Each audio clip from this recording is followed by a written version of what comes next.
Do you think that communism is the solution of white supremacy and racism? Well, it seems to take it down. That's the whole goal. What the fuck is going on? Oh, we're gonna start now. I'm surprised that Joe's not here. Where's Joe at? Okay. We're gonna do a notes at on to the 2013 edition. This is the first time I've ever read this book, so I'm reading this for the first time, just like everybody else with me. So we'll see how it goes. So a note to the 2013 edition. Times have changed. Changed again. One could easily say again and again and again, since the original publication of this unique document in 1950. As I explained below in the introduction to the 1986 edition, written only a few years before I took up the task of writing the authorized biography of Sailor James. And James himself passed away. The principal author had moved from obscurity to celebrity during the 1970s. By the time of the 1986 edition, he was an eminence gris of Pan-Africanism, because he had outlived his generations, but mainly because he was an infinitely wise to the casual look, also infinitely aged world historic revolution. Capitalism, globally centered in the American empire, regained its strength and self-confidence by the early 1950s, then lost much of what it had gained by 1970. The Marxist analysis that James and his collaborators had laid out then appeared vindicated with the demographic changes in the workforce, bringing layers of women and non-whites into production and distribution. But deindustrialization was only around the corner. The triumphed capitalism of the 1990s, basking in the warmth of the East Bloc collapse, but also in the money gush and financialized economy, would seem to have wiped the theories of and applied strategies of state capitalism and world revolution off the map. State capitalism as a system had indeed spun downward in its own contradictions, but corporate capitalism was the apparent victor, with the spoils going to new classes and exploiters. Only China, more capitalist, quote unquote, in its state capitalism than ever before, remained vital, an obstacle but also partner to an all-out triumph called the, quote, end of history, end quote. That is, the history of class struggle.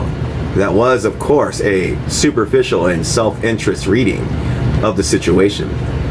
What would Sailor James have made of the final imperial wars in Iraq and Afghanistan, the explosion of the finance capital economy, and the election of a non-white U.S. president presiding over a deeply troubled empire? We have been sure that he would have insisted upon the inevitability of the economic and social contradictions, and would have responded eagerly to Occupy as the voice of the voiceless come into the stage of history to be heard.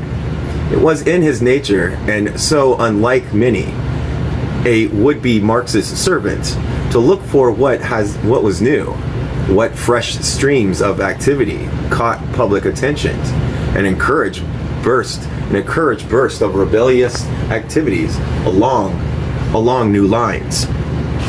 James wrote a remarkable foreword to the 1986 edition against the background of the Solidarity movement triumph in Poland. It bespoke an optimism that carried over in many places, especially East Germany, with the fall of the communist regime, that something better, more tied to working class life and collective self-determination was possible, if not certain. That hope disappeared rather quickly, although not without leaving behind new formations, systemized symptomized by the appearance of the Left Party in Germany during the era to follow. More to the point, in some ways, the vast Communist Party encouraged entourage in Italy, for a time the largest political party of any kind in Europe, all but dissolved in the aftermath of the Eastern Bloc debacle.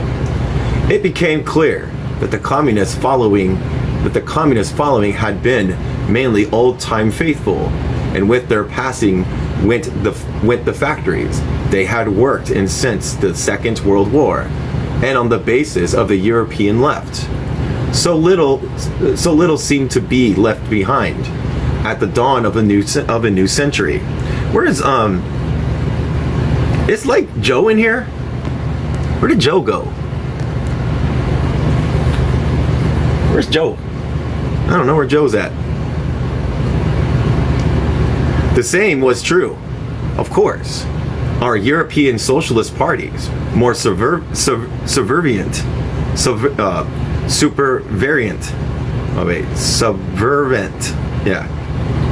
than any but the most cynical observer could have predicted to the end austerity programs and the steady rollback of social safety nets, victories in lowering the retirement age, and so on. The success of the social democratic struggle in modifying and even creating a particular state capitalism were now at an end.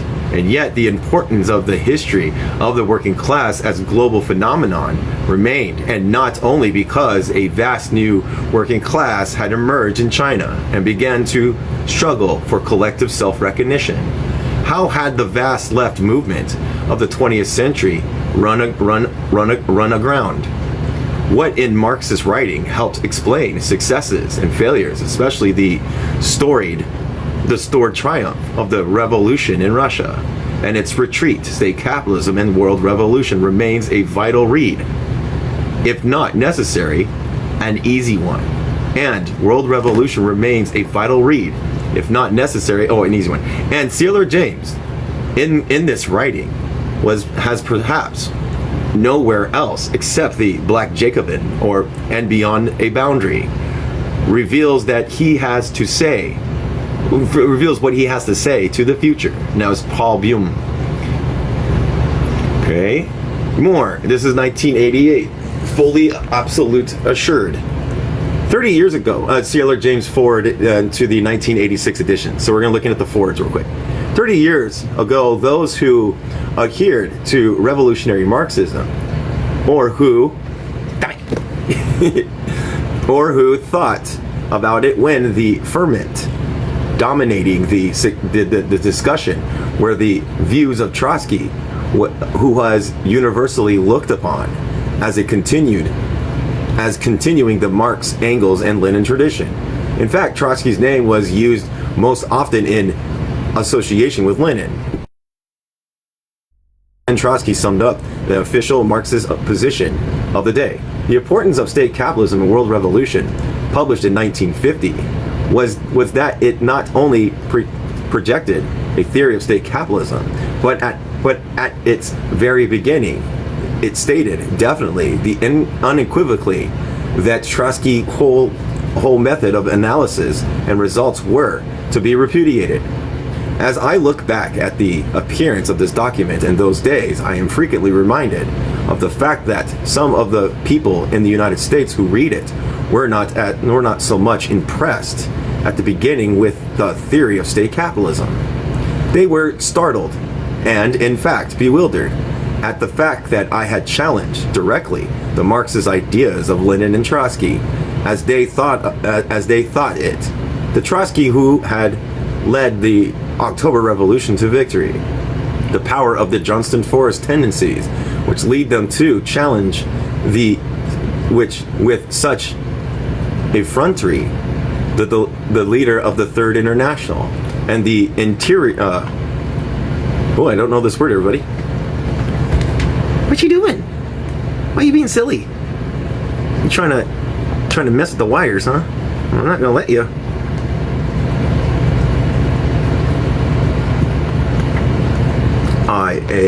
R. Oh, two. Okay. Initiators of the fourth was the last writing of Lenin. Today, 30 years after the document of State Capitalism World Revolution was produced, the writing of Lenin, particularly in his last days, still remain the foundation of any attempt to observe, to organize, to assist in any way the movement towards Marxism, that is to say, towards the emancipation of the working class. The last phrase sounds awkward in my ears today. Today I do not know of anybody, of people who speak or preach with any confidence of the emancipation of the working class. People are not against, not at all.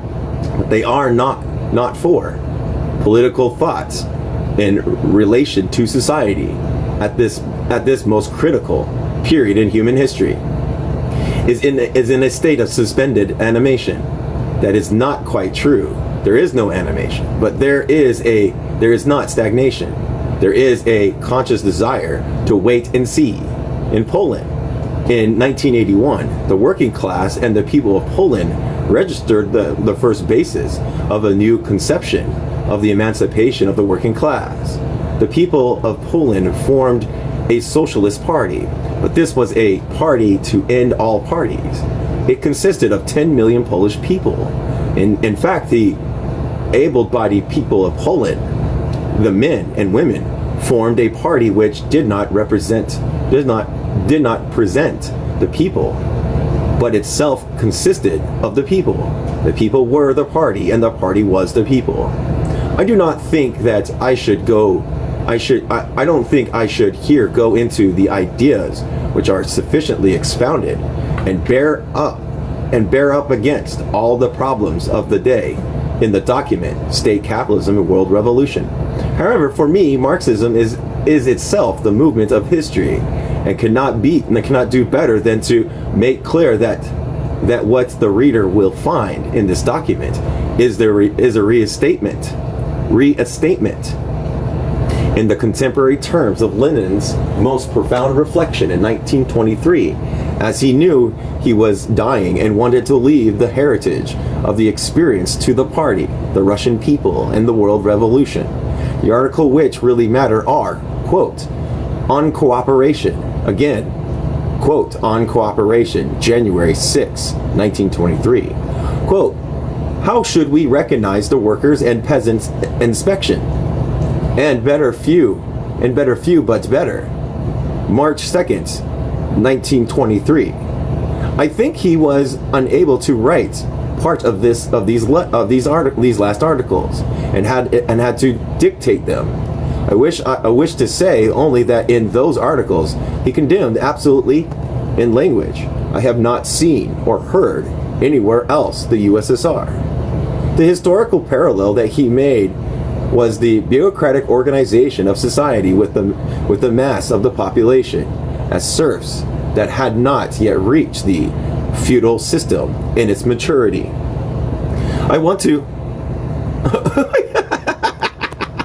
That's the cat, everybody. That was the cat. That's funny. The historical parallel that he made was a bureaucratic organization of society with the mass of the population. Okay, yeah, I read this one. I wanted to correct, or strictly speaking, indulge myself and state some of the terms he used: pre-feudal, or the state of bureaucratic serf culture for the people. I may appear to be militant to the point of veracity. I am, because these most important writings, the summation of the greatest political experience in the world has ever had, the formation of the Bolshevik Party and the creation of the first worker state. This summation is entirely neglected, and I am now convinced, not by any chance. My experience is the people on the left, and generally anti-capitalists, are afraid of it. He's fucking real. I shall now conclude by stating that they are afraid of, quote, they are afraid of. Here is Lenin's summation that entitles explanatory notes. I'm surprised Joe's not here. That's weird. Have you tried to get Joe, Lind? They're still here. The Soviet Union are a new state apparatus, which in the first place provides an armed force of workers and peasants, and this force is not divorced from the people, as was the old standing army, but is fused with the people in the closest possible fashion. From a military point of view, this force is incomparable, more powerful than previous forces. From the point of view of the revolution, it cannot be replaced by anything else. Secondly, this apparatus provides a bond with the masses, with the majority of the people, so intimate, so dissoluble, so readily controllable and renewable, that there was nothing remotely like it in the previous state apparatus. Thirdly, this apparatus, by virtue of the fact that it is elected and subject to recall at the will of the people without any bureaucratic formalities, as far as democratic than any previous apparatus. Fourthly, it provides a close contact with the most diverse occupation, thus facilitating the adoption of the most varied and most radical forms. Without bureaucracy, without a bureaucracy. Fifthly, it provides a form of organization of the vanguard, i.e., the most class consciousness, most energetic and most progressive sections of the oppressed classes, the workers and the peasants, and this constitutes an apparatus with the help of which the vanguard of the oppressed classes can elevate, educate, and lead the gigantic masses of these classes, which hitherto have stood remote from the political life and from history. I love you. Sixthly, it provides the possibility of combining the advantages of parliamentarism with the advantages of immediate and direct democracy, i.e., of uniting in the person of the elected representatives of the people, both legislative and executive functions, compared with bourgeois parliamentarism. This represents an advance in the development of democracy, which is a historic and worldwide significance. There is one aspect of Lenin which cannot be omitted in what I believe was the very first article, quote, better fewer, but better, end quote, March 1923. Near the end, after outlining the prospects of the world revolution, he concludes, in the last analysis, the outcome of the struggle will be determined by the fact that Russia, India, China, etc. account for the overwhelming majority of the population of the globe. And during the past few years, it is this majority that has been drawn into struggle for emancipation with the extraordinary rapidity, so that in this respect, there cannot be the slightest doubt that what the final outcome of the world struggle will be. In this sense, the complete victory of socialism is fully and absolutely assured. April 9th, 1984, London. Introduction of the 4th edition, 1986. 2 generations ago, Cyril James and a small circle of collaborators sent forth a revolutionary critique of the industrial civilization. Their vision possessed a strikingly originality. So insular was the political context of their theoretical breakthrough. However, and so thoroughly did their optimistic expectation of working class activity defy trends away from class and social issues to the so-called, quote, end of ideology at the development of the single effort never reached public view. Happy times have changed. James has come to a late life celebrity near legendary eminence grace of Pan-Africanism, admired culture critics, The corpus of his theoretical work is available in 3 volumes of the Selected Essays, a philosophical work, Dialectics on Notes, and his major work of literary criticism, Mariners, Renegades, and Castaways. Readers have discovered much even after all these years to challenge Marxist or any other orthodoxy. They will never find a more succinct version of James's general conclusion of State Capitalism World Revolution. In this slim volume, James and his comrades successfully predict the future course of Marxism, contrary to regaining old left dogmas. They argue that workers on both sides of the Iron Curtain and under any variety of the state or private ownership face the same essential contradictions.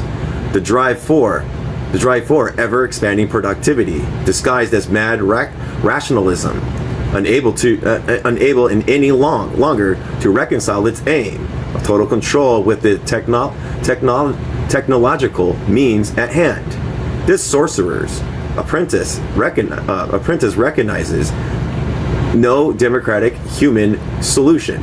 Socialists, communists, and Trotskyists alike themselves adhere to the ideology of economic fatalism, and the political elites tragically share the same blind spot. The old forms of working class expression, such as left or labor parties, unions, and state ownership of production, have become part of the logic of continued capitalist development. New forms of mass expressions must arise against these bureaucratized institutions and against the assumption they labor. Radicals who fail to heed these warnings to aid the newer development portray their own best instincts and the best traditions of Marxism. The insight expressed here takes us from the world of Trotsky, Stalin, and Norman Thompson to a world of new left, black power, and Polish solidarity. But the form of argumentation in state capitalism and world revolution threatens to obscure the actual breakthrough from the casual reader. As James would recall in his autobiographical notes, quote, "The thing that matters chiefly was the correct political line that had enabled Lenin to defeat all his rivals and to lead the Russian Revolution to success. If this project had been, in retrospect, quote, a complete illusion, then, quote, we believe in it completely, and we're able to examine it and find the weaknesses that were in it.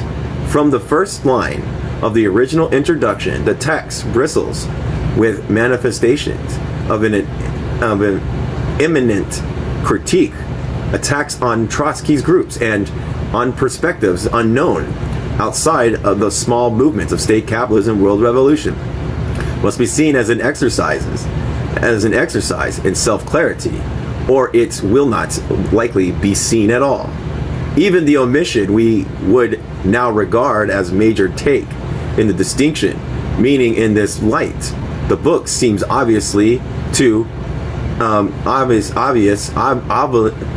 oblivious. The book seems oblivious to ethnicity and religion, always centered to working class life and even to race, and are an area where James's has previously made fundamental contributions.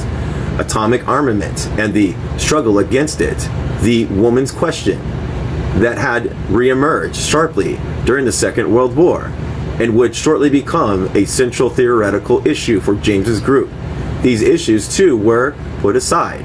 Culture, the keynote of social movements since the early 1960s, can hardly be found at all. And almost syndicalist intensity in the shop floor struggles, and its implication crowds out these other issues. Only the workers, their essential similarities and potential worldwide links come fully into view, and that is surely the point. James had to narrow the focus so that the outlines would become clear. The careful reader will also find a hidden text, quote unquote, straining to escape the straitjacket of formal political discourse. James and his circle wished to restore the revolutionary continuity of Hegel and the young Marx, and again and the aging Lenin, not only for the sake of political strategy, but to recover the conceptions, particularly lost since the First International. And founding father of Marxism premised his vision of socialism upon the abolition of the growing dichotomy between mental and manual labor, a dichotomy which mutilated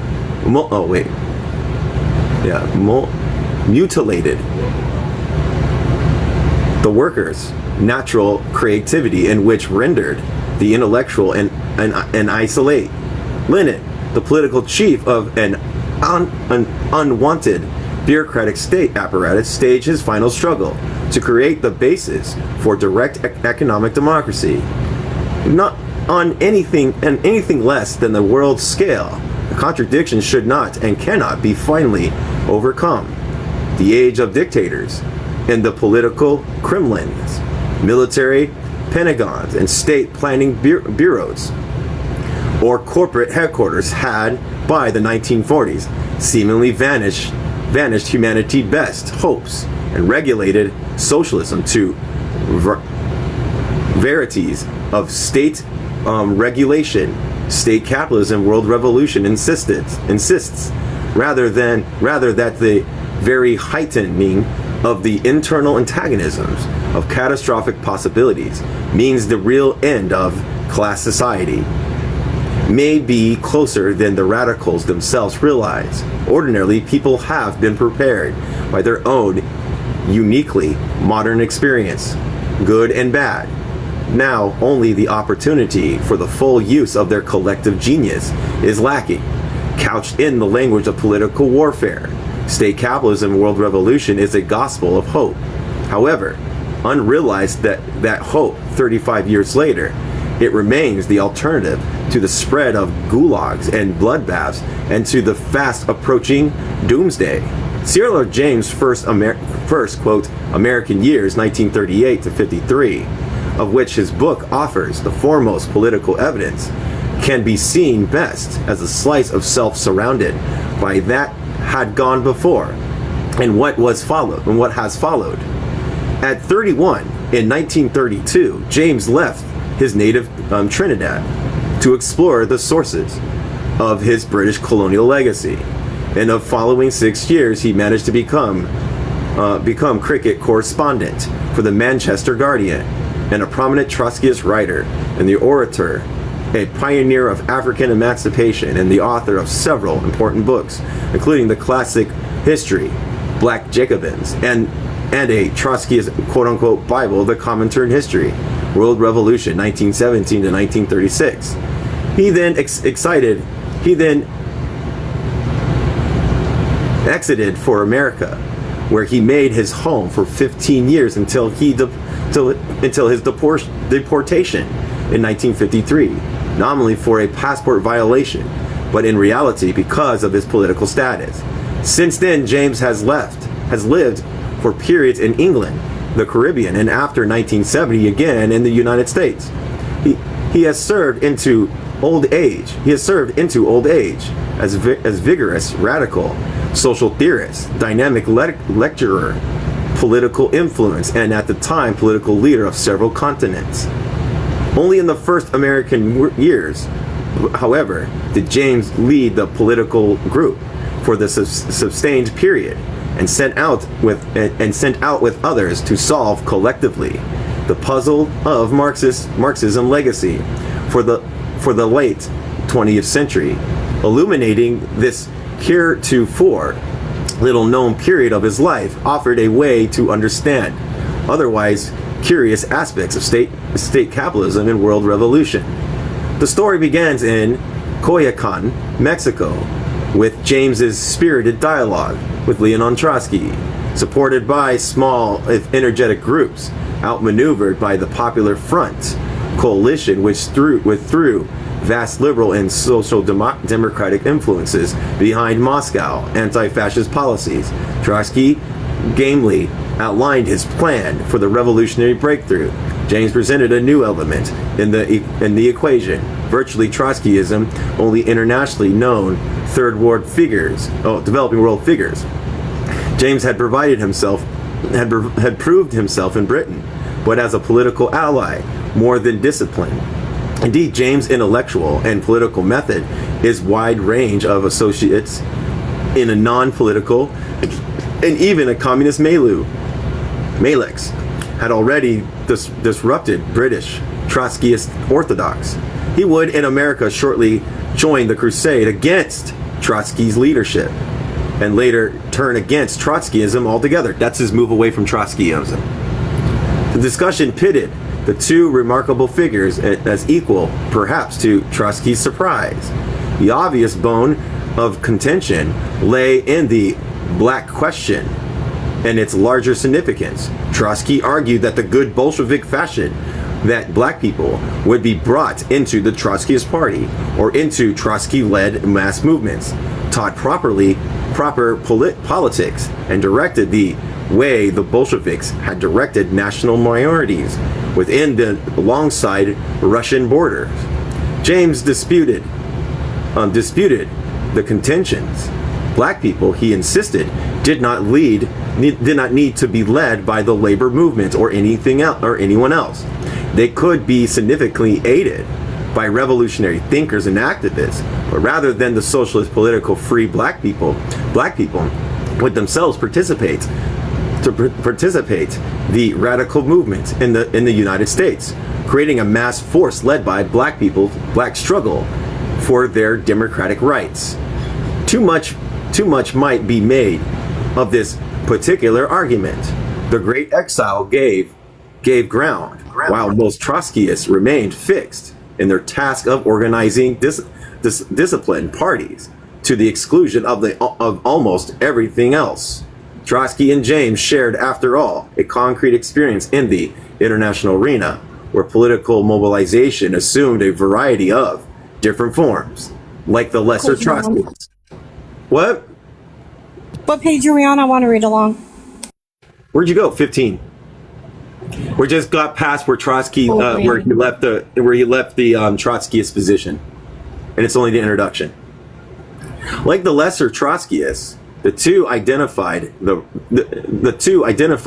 the Russian Revolution as a key event of the century of the formation of strong national organization as chief means to resurrect true internationalism. But we're on the next page now, 16. James venerated a different Lenin, perhaps, than Trotsky or the Trotskyists. He was a prophet of colonial revolution by people of color, people whose circumstances particularly excluded the kind of straightforward proletarian party typical of Europe and much desired in the United States. Implicit in the distinction was also James's confidence in rural workers, on whose black capitalism accrued at first, quotes, primitive accumulation. When they mean that, they mean like people that were enslaved. Those are like free labor slave people.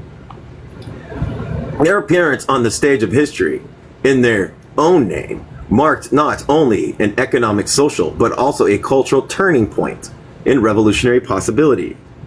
Trotsky declared that the proletariat does not grow under world capitalism and declines in culture.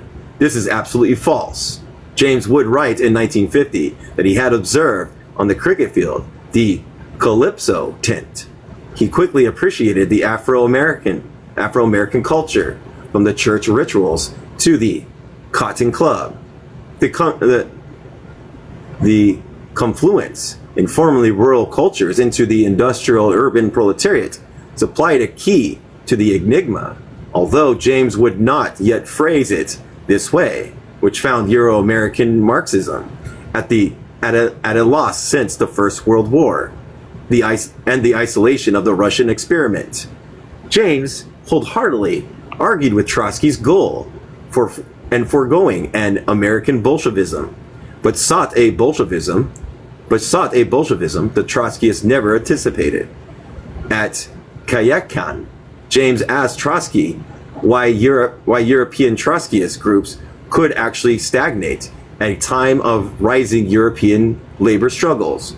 He viewed Trotsky's defense of the vanguard party's ultimate triumph with the considerable skepticism. This disagreement went to the heart of things. The disproportion of Trotskyist vanguard claims the actual influence defied credulity in other parts of the world where communists assumed control of the anti-fascist partisan military forces. Their organization would indeed come to power, purging their radical democratic critics in the process.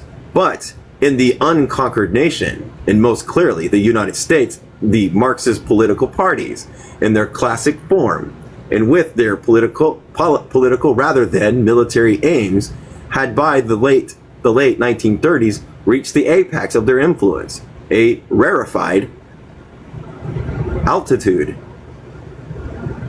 from which descent would be both swift and permanent. James' observation of America life reinforced this understanding.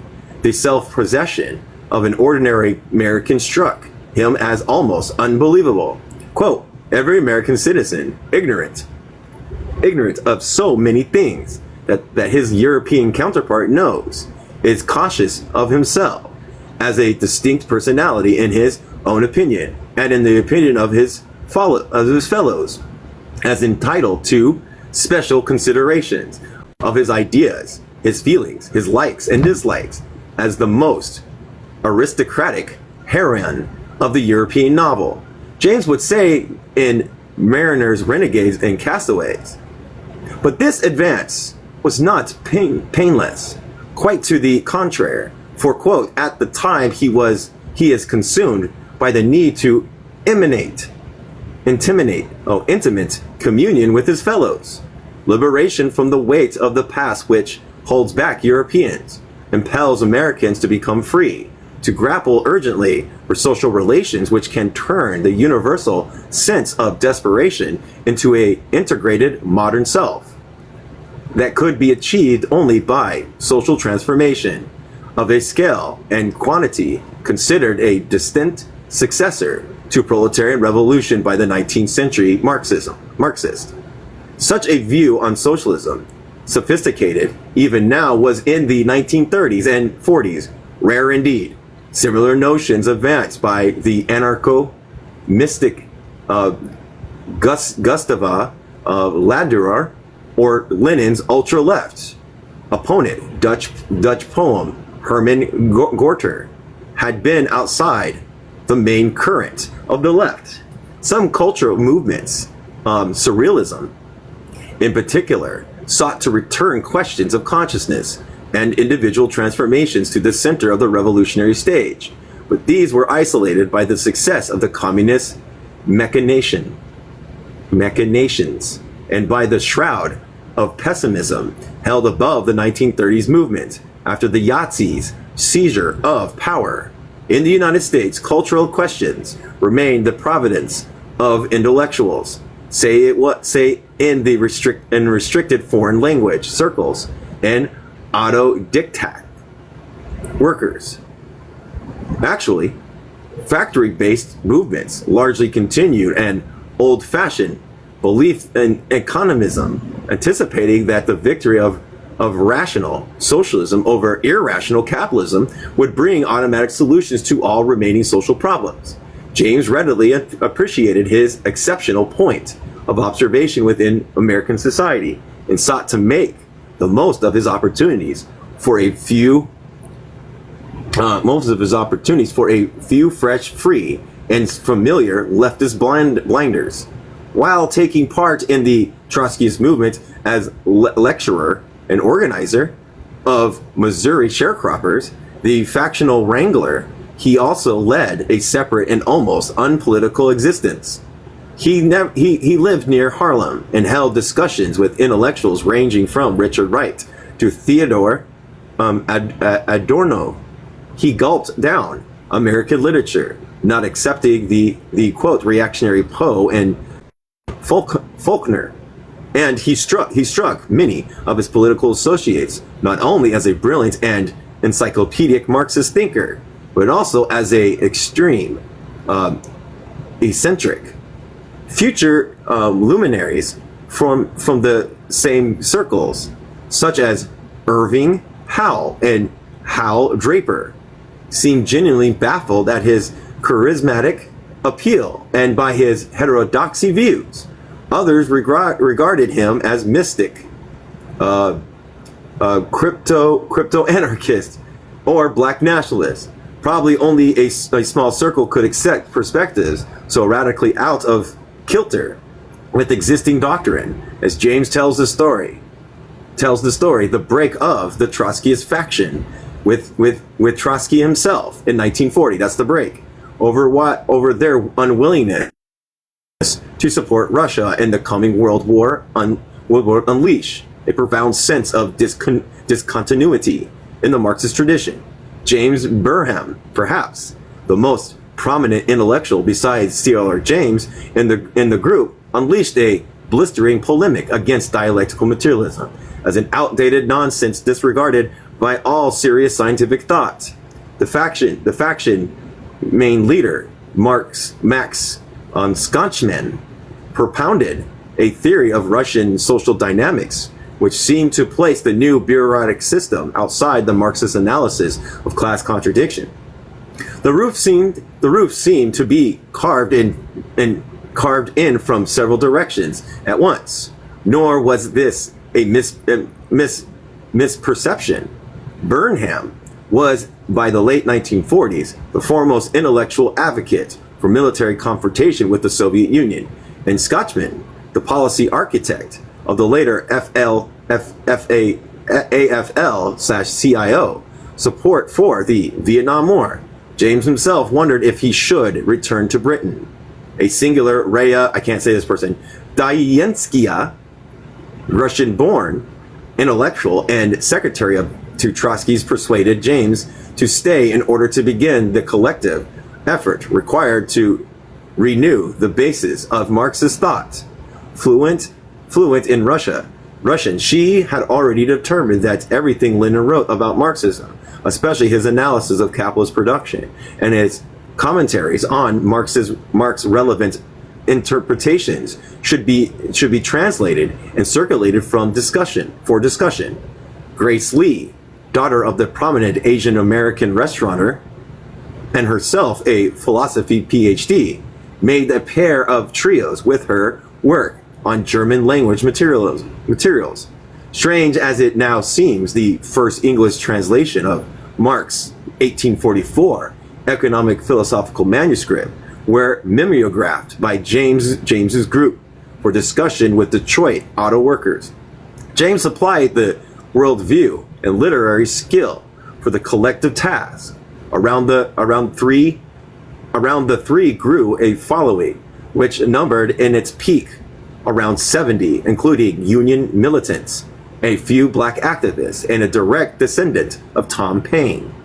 Only in recent years have historians taken seriously the levels of contemporary disconnect, which gives James groups spheres of actual influence and reason to hope for dramatic social change. Wartime strikers rebelled at once against union leaderships, governments, and employers. In the several years immediately following Allied victory, industrialists sought to recoup concessions made to workers since the late 1930s, while newer members of the industrial workforce removed Southerners, especially black people and women, retaining their jobs. Along with the return, GIs demanded a piece of the better world they had been promised for past sacrifices. City general strikes and industry-wide action crossed jurisdictional I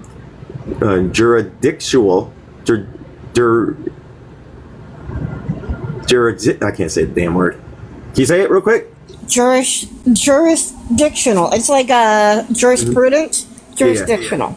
jurisdictional lines and inspired a blue-collar camaraderie unknown since and sit-down days, but this time frequently critical of unions themselves. Small businesses and a few labor leaders responded with panic.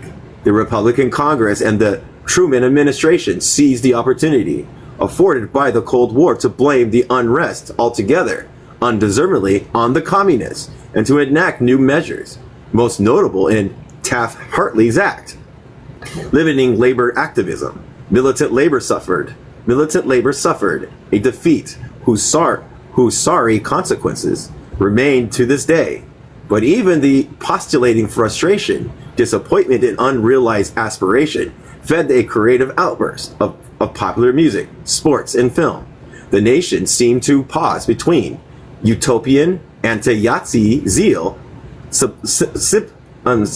slipping away and the social status, urban flight, and consumer craving of the 1950s. Such counter-institutional militancy in the absence of the socialist or communist party and on a European scale gave James' political innovations a special urgency. Time was running out. The paucity. Ooh. Let's go find out what that means. Oh. He's like asleep in my legs and I can't move it. My foot is asleep. I can't even feel my foot. Where did it go? I lost the word. Paucity. P-A-U. I know, but I still gotta find it. C-I-T-Y. I still gotta find it so I can remember where I'm at. There it is. Okay. I can't even feel my foot anymore. His name is Fanonian, and Fanon for short. Fanonian, yep. Paucity, the presence of something in only small or sufficient amounts. Paucity of actual Trotskyists. However, many in retrospects raise questions about James's contemporary optimism. I once frankly asked him how he thought a movement of several hundred could expect to change a country of 100 million. Behind the famous Marxist confidence in historical logic, behind the infamous Trotskyist grouplet serving for the correct political positions, might be found in an intellectual resolve. His many intellectual friends of the time shared James's political conclusion, domestic and international, but felt helpless, isolated, impotent.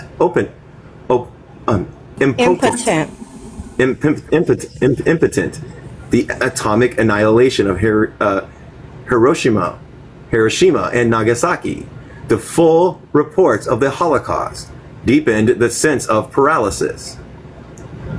It cultivated Jewish sensitivity, which balanced proletarian revolution, commitment with love of Toscani, and fascination with psychoanalysis, had been the Sketchman's group's essential raison d'etre. Now, as a promised political breakthrough for the group failed to appear, and so much of the world situated appeared bleak, the collective will gave way. Years before, the group shriveled in size, and its foremost leaders turned sharply to the right. Pessimism suffused the cadre. James's circle had an almost unique sense of actual optimism within or outside the Sketchman group. Unlike communists or liberals, the Johnston Forest tendencies based its hopes on the Allied victory and post-war Russo-American cooperation in the state-regulated world order, but rather in the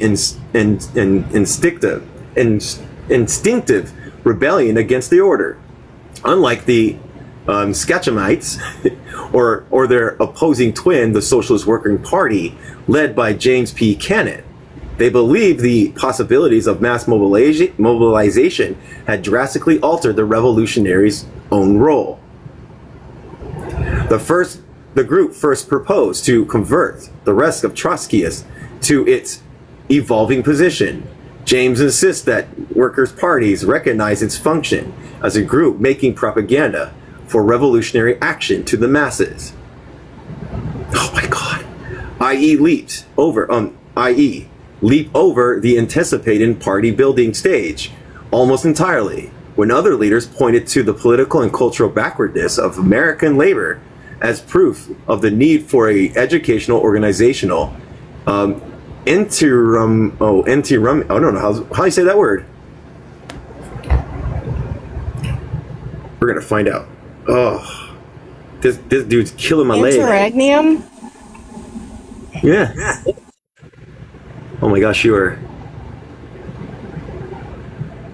But while you're looking it up, everybody, it's just us anyways. Gonzo, Mao is bad because everybody names their cat Mao. Interregnum. A period of discontinuity or a gap in the government, an organization, or social order.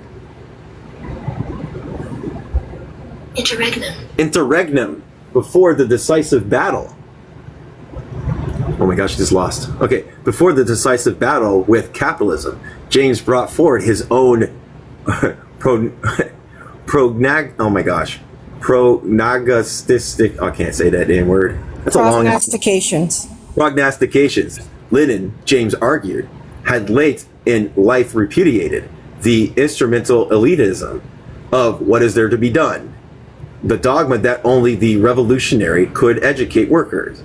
The great Bolshevik leaders saw correctly that the strategies positioned of Russian workers in the economy and urban societies thrust them into a pivotal role, regardless of other factors. Moreover, James added, the American proletariat had other special sources of strength. The social democratic reformism dominated the Western Europe, and European communist parties restrained all workers, had no strength here. As so frequently in our brutal industrial history, American class forces faced off against each other, virtually and unmediated.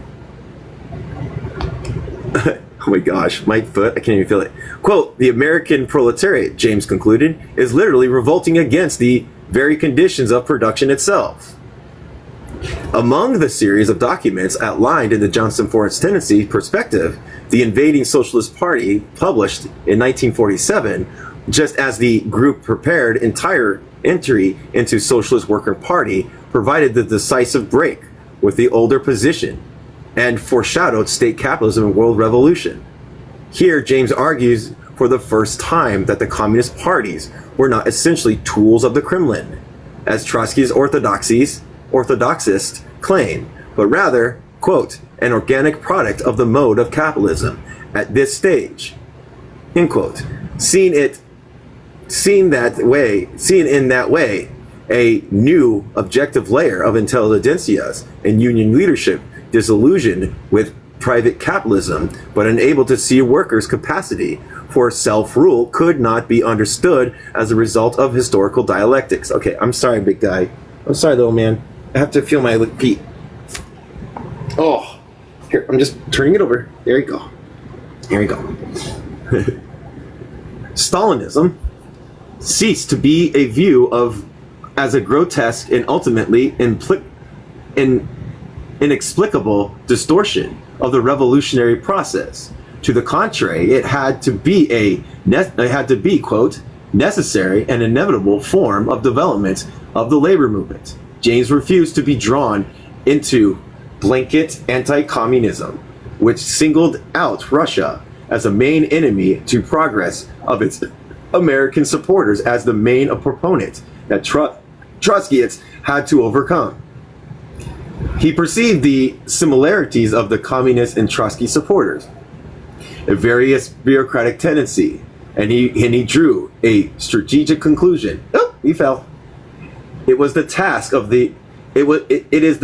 of the Fourth International to drive as clear a line between bourgeois nationalization and proletarian nationalization as a revolutionary Third International drove between bourgeois democracy and proletarian democracy. James had only to detach the goal from Trotsky's means. State capitalism world revolution may itself be regarded, oh my gosh, as a step forward to the philosophical conclusion spelled out in Facing Reality, written by Grace Lee and published in 1958, when James already gone into exile. There, James took positive cognizance of the American Black movement, the nationalist revolution in Asia and Africa, and above all, the Hungarian Revolution in 1956. These had begun to carry out, albeit in different ways and hopes expressed in his Trotskyist years. This is in his years, but he, like again, everybody, he moved away from Trotskyism. Oh my God, what page was I on? Shit. Page 21. Okay. Where I hit the button. The last paragraph. Yeah, after proletarian democracy, James had only to detach the goal from the Trotskyist means. State capitalism and world revolution may itself be regarded as a step towards a philosophical conclusion, spelled out in the Facing Reality, written by Grace Lee and published in 1958, when James had already gone into exile. There, James took a positive cognizance of the American Black movement and nationalist revolutions in Asia and Africa, and above all, Hungarian Revolution of 1956. These had begun to carry out, albeit in different ways, the hopes expressed in his Trotskyist years. He also drew more conclusions that the strictures of Trotskyism had not allowed. He judged the armed race and the stifling official culture and the ethical bankruptcy of the East and West alike a decisive proof that, quote, official society is not the decline as civilization, as culture, as reason, as moral, as it's already dead. The reader can judge in the following text how far James had already gone along the road of this larger view in 1950. State Capitalism and World Revolution is also the last of James's texts to be set in the classic Marxist-Leninist strategic framework. Facing Reality seemed to many a de facto anarchism. The author's disclaimers notwithstanding, sheared away from the last of the vanguard moorings, and revolutionary groups had lost its cadre building mission. Between the waves of radical upsurge, its political role became uncertain. Here, in a concrete political sense, James Groups foreshadows the successes and limitations of the New Left. It could publish a newspaper remarkably lively and optimistic for its days. The early 1950s seized upon the implication of phenomenon, wildcat strikes, or the first stirrings of black power in the Union. Better than the doctrine-ridden left, and encouraged young people with its wide-range belief in human creativity. It could not so easily maintain or even justify its own separate existence. James himself was wont to say that the group, through its various emanations from its official abandonment of Trotskyism in 1950 to its formal dissolution in 1970, knew what it was moving away from, but not so clearly what it was going towards. James had completely a philosophical journey, had seen more clearly than any other political thinker of the old generations the fresh phase of organizations and attitude up ahead, but at a cost. State Capitalism and World Revolution told the old left what it did not want to hear, and spoke to the rising new left in the voice that it could not clearly understand. Now, in the 1980s, circumstances have once again shifted, and this time favorable for the forgotten text, more massively, more completely than the 1956 Hungarian Revolution or the 1960 8. French Revolution.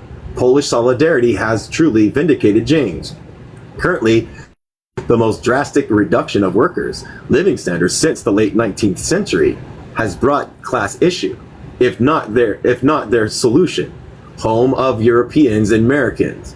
We live in a world where the revolutionary chalicism of bleeding Latin America and the collapse of labor officialdom at the imperial centers have become inextricably intertwined.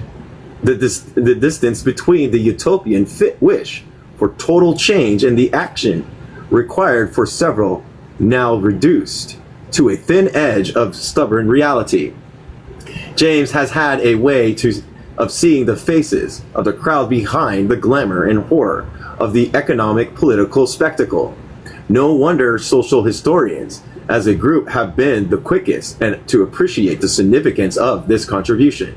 The meta theory of state capitalism in World Revolution has been the most difficult aspect of his legacy to apprehend and assimilate, perhaps because the human bias of all social forces remain most hidden. All the same, the reader will find that the text's inner meanings peep out above and nearly 40 years distance from its original publications, and above all the difficulties of the context and language. The proof lies in chapter 11. State Capitalism World Revolution ends, save for 2 pages, with a universal perception.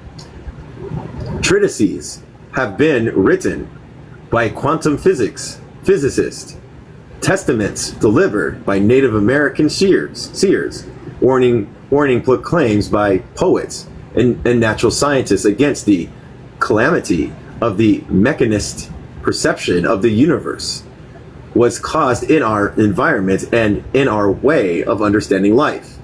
We can see far better than now in 1950 how the Western conception of conquering nature is related to the attitude about the use of human beings as mere functions of production and consumption. Every day we count the toll of mounting cancer cases, the devastation of some natural settings of species and flora and fauna, eons in creation. We seem to have reversed a prime spot of ourselves in the list of future extinction. All James cried out against this worldview when it still held Marxism firmly in its grip.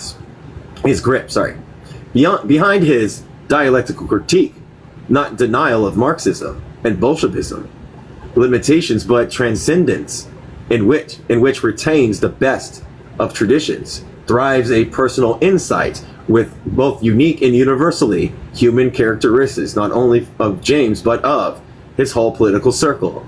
Let him tell the story about the origins of that insight from the pages of his unpublished autobiography. I remember my first break with philosophy of rationalism. It was Bergen's 1934. His work have come at the turn of the century, and was startling to me on 2 accounts. One, he attacked the abstraction of understanding, their mechanical categorizations, etc., and posed to this intuition. 2, Homer, he said, was the fulfillment of the desire to see the snob and aristocrat humbled, so that the well-dressed man slipping on the banana peel was his classic example of humor. It is still individualistic, as it would be in this philosopher, but I remember it broke me with morbid and melancholy philosophy speculation. And that's the end of that chapter. Where are we at? The preface. Another preface. I'm reading this book like non-stop. Hold on, let's see how far this preface is. Probably have enough time to read it. People say to read the preface. Preface of the 3rd edition, 1968. When the 2nd edition of State Capitalism World Revolution was at the printer, the Hungarian Revolution exploded. It could only be acknowledged in a few paragraphs. in the cover. Now, while this third edition is being prepared, the totality of what was put forward in this document is revealed in the revolutionary struggle of French workers and students. These struggles are not over as this is being written. In the years since the second edition of State Capitalism World Revolution was published in England, much of what was contained in this document has been accepted by a wider public. What was first said here in 1950 became visible in many after the thaw of the Cold War and the increase in travel and communication between the nations of the West and of the East. The characteristics which the Soviet Union shared with all capitalist countries could be seen directly. It no longer had to be called from statistical analysis or from reading between the lines, the speeches to Congress and the Communist Party of the Soviet Union.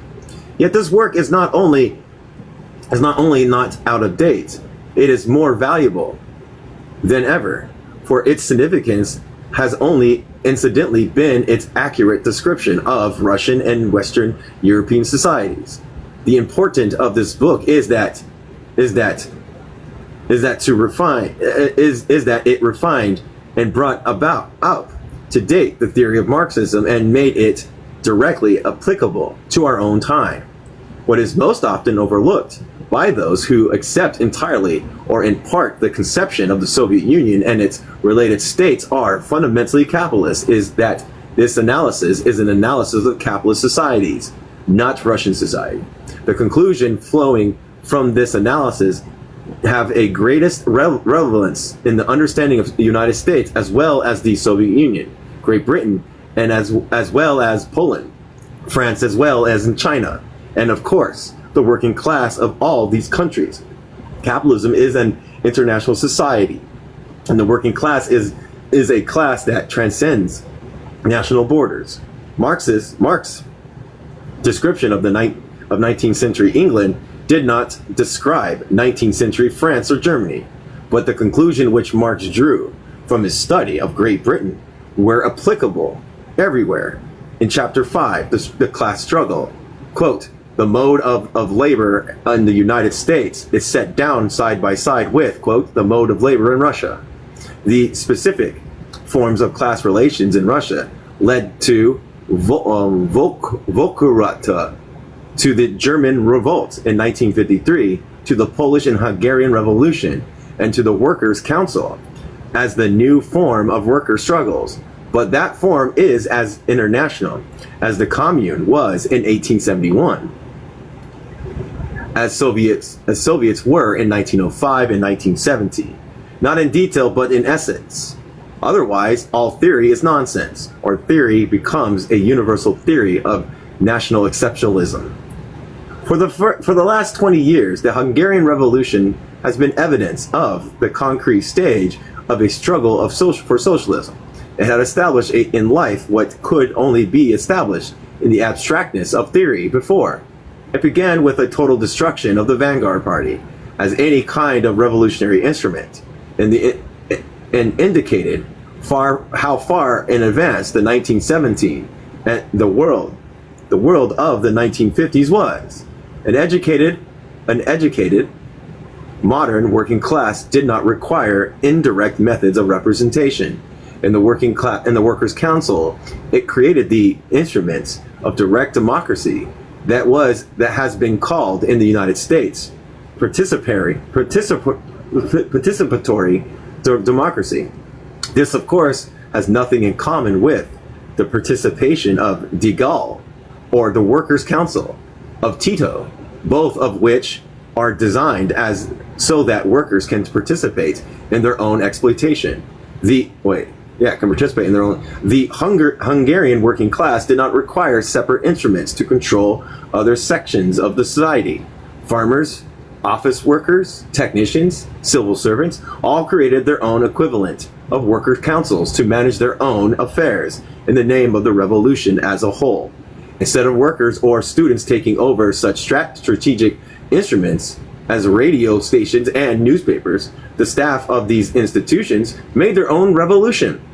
Only in the totality of the Hungarian Revolution does much of what has been happening in the United States in the years since 1956 become clear. The refusal of black liberation movements to confine itself to the limits of a single traditional organization. The constant search for the extermination with new social and organizational forms in the part of black militants, students, and middle-class anti-war fighters. The resistance of American workers to union-imposed contracts and procedures all are reflections of the new stage that emerged in Hungary in 1956. Now, in 1968, the struggle is renewed in France. In 1950, the following was noted in State Capitalism in the World Revolution. Quote, the Stalinist leaders aimed to control the mass proletariat mobilization in exactly the same manner as de Gaulle aims to control those of the petite bourgeoisie. The Leninist Party of 1950 in practice, where it can, but in theory, always must be the expression of the mass proletarian mobilization, aimed against the bureaucracy as such. This bureaucracy in Russia, in France, in Italy, even where it is in opposition, and in the United States, is embodiment of the plan of state capitalism. The revolution in France has already carried the theory of 1950s and the event of 1956 further.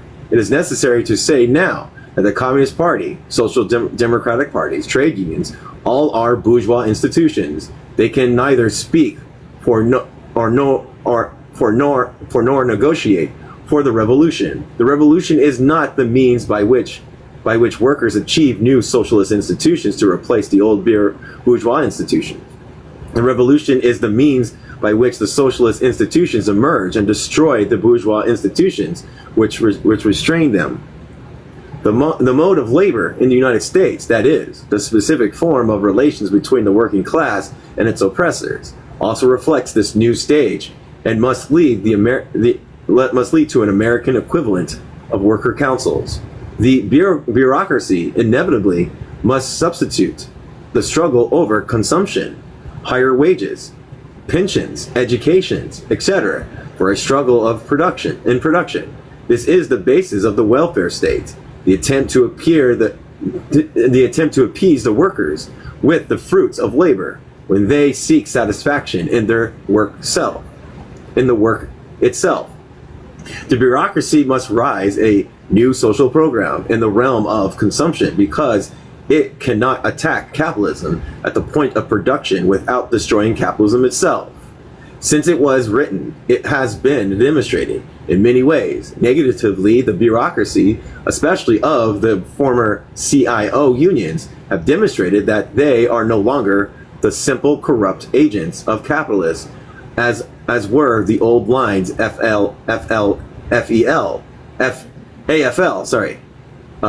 antecedents. John L. Lewis of the miners, Walter Ruther of the auto workers, Barry Bridges of the longshoremen, and their brothers in their industrial unions have long demonstrated their willingness to participate directly in the management of production and the discipline of rank and file workers through the union contracts and the grievance procedures. No matter how modified the form, this is no longer the traditional behavior of the labor fakers of the epoch of imperialism. This is Stalinism, or perhaps neo-Stalinism, of the labor bureaucracy in the epoch of state capitalism. It should be clear that the term Stalinism is not being used as a narrow sense of a fraction of the Communist Party. The same distinction is needed to understand the differences between Attlee and Wilson, who were and are determined that the Labour Party shall administer British capitalism, the MacDonald and his brethren of pre-World War II, who were equally determined that it should not. These are the bureaucrats in the United States, in Great Britain, and elsewhere, whom the Marxist sectarians are determined to educate to their responsibilities or replace with more efficient bureaucrats. The workers, of course, have their ideas. The massive 1955 Wildcats in the UAW for the first time openly counterposed, quote, the struggle in production to the, quote, the struggle over consumption. The Rutherford's new national agreement, which included the precedent settings, supplemental unemployment benefits. The workers replied with a special local grievance, which in their tens of thousands ran the gamut of life in the factory and indicated the determination of the workers to control production. Since then, the process has expanded and intensified, leaving very few industries untouched. In this struggle, Marxist methodology requires that the Hungarian Workers' Councils act as a goal and a guide. When workers are clearly rejecting the concept of the return of the beginning of the union, when they are searching for new forms of organization, it is not the function of conscious revolutionists to urge them to confine their struggles to the limits set by labor bureaucrats and the requirements of capitalist production. It is necessary to describe the struggle as it really is, the search for American workers for their equivalent of the Workers' Council. The only alternative is to pretend that the trade unions can perform some kind of revolutionary function, something they have never been able to do, even under considerably more favorable circumstances. The conception that there is a revolutionary potential in America, an American trade unions movement, has been rejected by the American workers. But this serves still to mislead numbers of radicals looking for ways in which to fight the American imperialist colossus by helping to conceal the fundamental division between workers and union officials and the deadly wars that goes on consistently between them. It is only arrogance of this war which can lead to the theory that proclaims the incorporation of the workers into establishments or disappearance of the working class altogether. Can you please remember 30? Okay, good. I think we'll probably, yeah. Okay. It is a peculiar view which believes that workers who have won themselves through decades of the bitterness and most violent class struggle, increased incomes, private homes and cars, refrigerators and television sets, are therefore more likely to enter the factory each morning of their lives and accept without serious arguments inhumane totalitarian treatment that is combination of the penitentiary and kindergarten. Quite on the contrary, only the struggle of explosion, the new forms of organizations are inevitable. The origins of state capitalism and world revolution, as the document that was presented to the Trotskyist movement, requires that it have polemical elements. Although it was a positive presentation and a profoundly new analysis, this was resulted in its content and in its containing names that would be unfamiliar to the ordinary readers. Pablo and Germain were the political pseudonym. I don't know how to say that word. Pseudonyms. What? Pseudonyms. Yes, pseudonym of the European Trotskyists, who held different views on the problems under discussion. Faced with the collapse of Trotsky's theories, Pablo represented a new orthodoxy, which sacrificed Marx's methodology in order to extend Trotsky's defense of the Soviet Union to a principle applicable to all Stalinist societies. Germain, not willing to go that far, introduced an empirical form of exceptionalism to permit him to decide for himself which Stalinist societies were worker states and which were not. Max Stanchman was at the time the head of the Workers' Party, a split off from the Trotskyist Socialist Worker Party. The Workers' Party, after a series of metamorphoses, was dissolved into the Socialist Party, in which Stanchman is part of its extreme right wing. The origins of this work is collectively viewpoint of the Johnston Forest tendencies, also dedicated that its own authorship be anonymous. It is gratifying to be able to record that with the kinds of assistance from other members of his grouping, that are usually for political documents. The author was C.L.R. James. Perhaps this will help to place James, who wrote for a number of years under the pseudonym of J.R. Johnson, in a truer light as a major inheritor and continuator of Marxist traditions. All right, we're going to stop there. We have the next preface. We're going to stop here. I wonder if I can put a bookmark. Can I do a bookmark? Tell me I can do a bookmark. Yay. No. Yay. No, stop. Yay, no, yay. No, I can. It's just like I hit the wrong button. Okay, so we stopped on 31. We're going to stop there with the next edition. So we're just getting into it. So I want to relay it again.